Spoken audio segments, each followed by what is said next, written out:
Hello, welcome once more back to the cellar, back to a new year. In today's episode, what I've been playing with, I have been fitting the controllers I've been building. Fitted one to board G. We now have the servos powered up, the block detection system powered up, and run some trains. So let's have a little look at how that happened. Here we are on Tuesday. Now calibrating the point servos. They're connected. You can see the rods stick up. I've got to cut those down.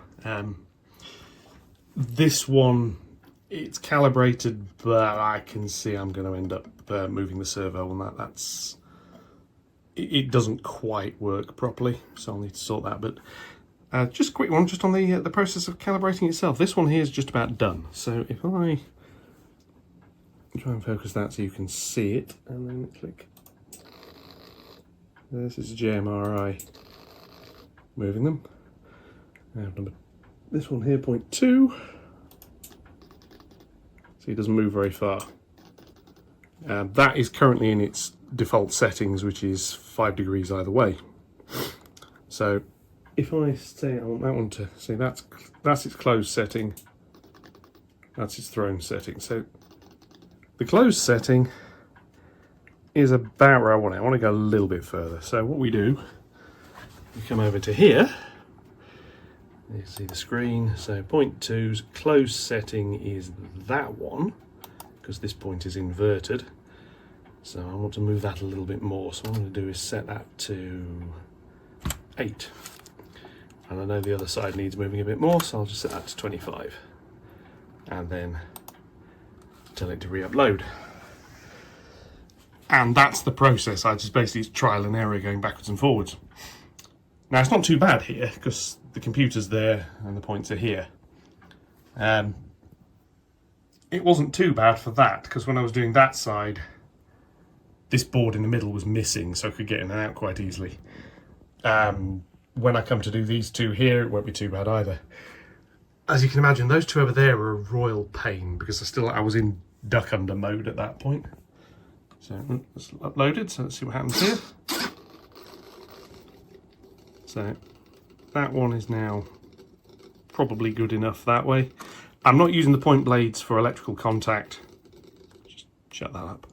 I'm not doing the point blades for electrical contact, so it being just touching is fine. Let's try the other orientation on that one. So let's see how this works.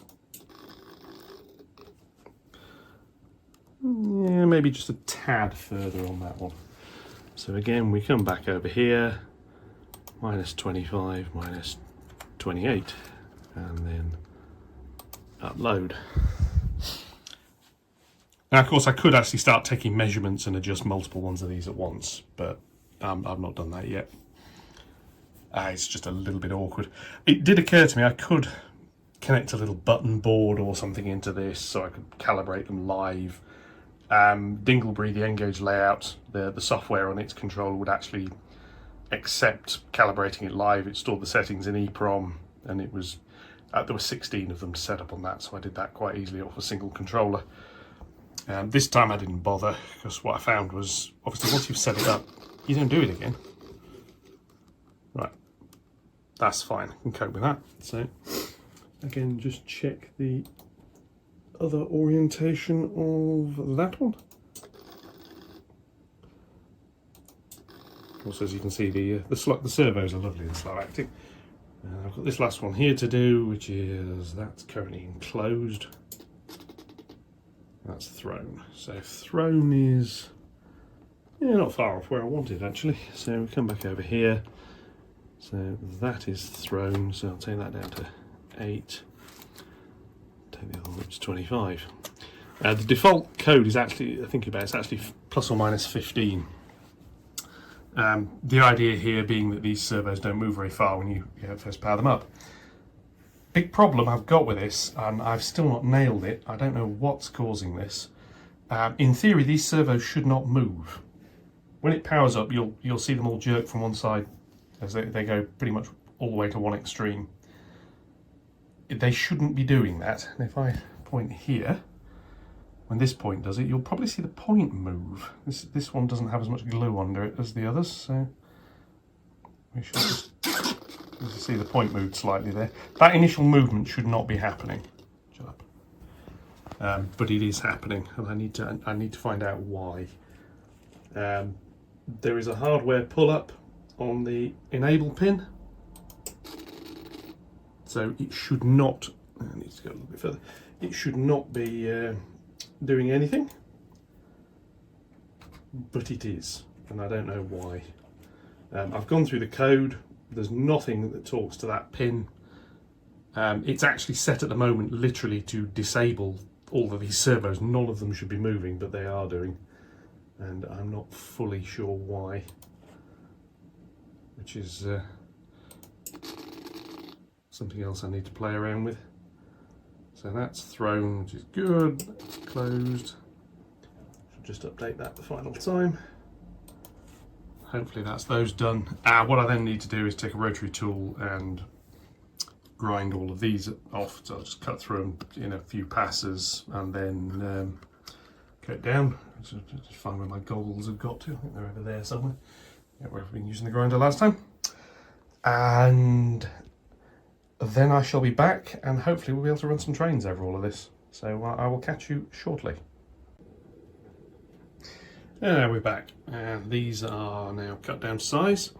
Handy little tip, if you want to see have I cut these down to size far enough, will a track rubber go over them? If it will, sorted. So let's run a train. Let's just check we've got the power on. Little yellow lights in there, yes we have the power on. Incidentally, yeah, DCC-EX, they've got a new board coming out which is like basically does all of that in one board. It looks pretty good, but to be honest I'm probably just going to stick with that because that works. Right, so points are set, far points are set for the loops, near points are set for the loops. Let's let the freight trains out and see if they work, see how it goes. So first off we're going to run this little bugger.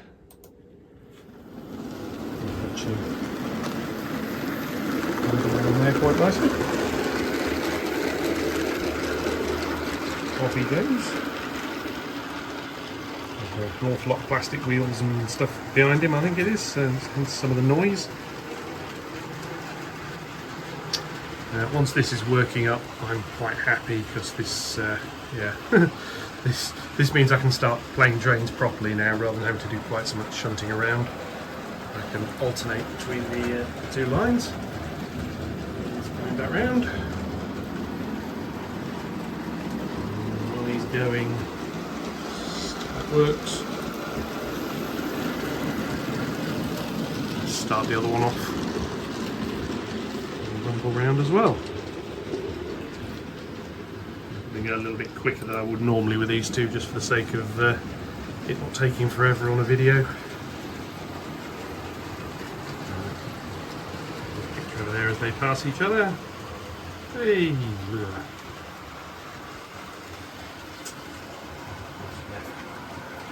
Half the smaller train behind.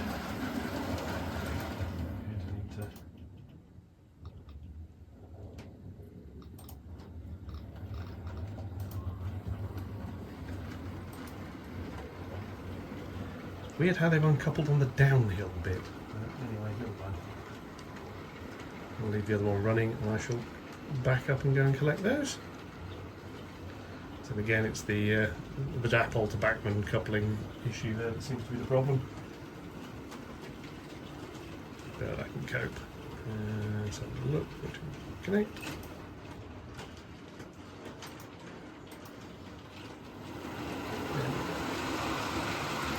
Slow down a little bit, might help. Right. Now we have the Q6 coming down here. It should take the diverging route nicely. And does. So that's another board done. And if we go down here, you can see the block detection working. So the Q6 has left the section now, and it's now just picking up the Scotsman. So the next check is going to be when the little one comes around. I'll park her up and I'll give Scotsman a run over the points. Now they're powered up as well, and we'll see how that goes.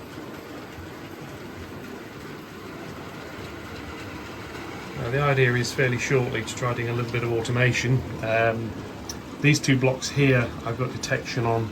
I haven't on this bit, so I need to get this other board set up because I'll need essentially what I can be using these to tell me the train has started. Oh, we have a derailment somewhere. One of the dapple wagons has come off. Yes. I'm going to be using these to start positions and also stop, so when the train comes in it'll hit this and it'll stop, and then I can change the point to start the other one. But I need to know something about when it's left that block, where it's gone, so probably here to start with, just so I know when it hits here, check the points at the other end. Let's put this little wagon back on. Now see why Thomas the Tank Engine had troublesome trucks. Right, so the question is now, can I change the right points? So that is the anti-clockwise loop. It should be that one, number 3. Change that as that goes past. And 4D should also be the anti-clockwise loop. And before Q6 gets round here, I'm just going to come over here and have a little look. And I have another wagon derailed, so I'm going to be stopping anyway.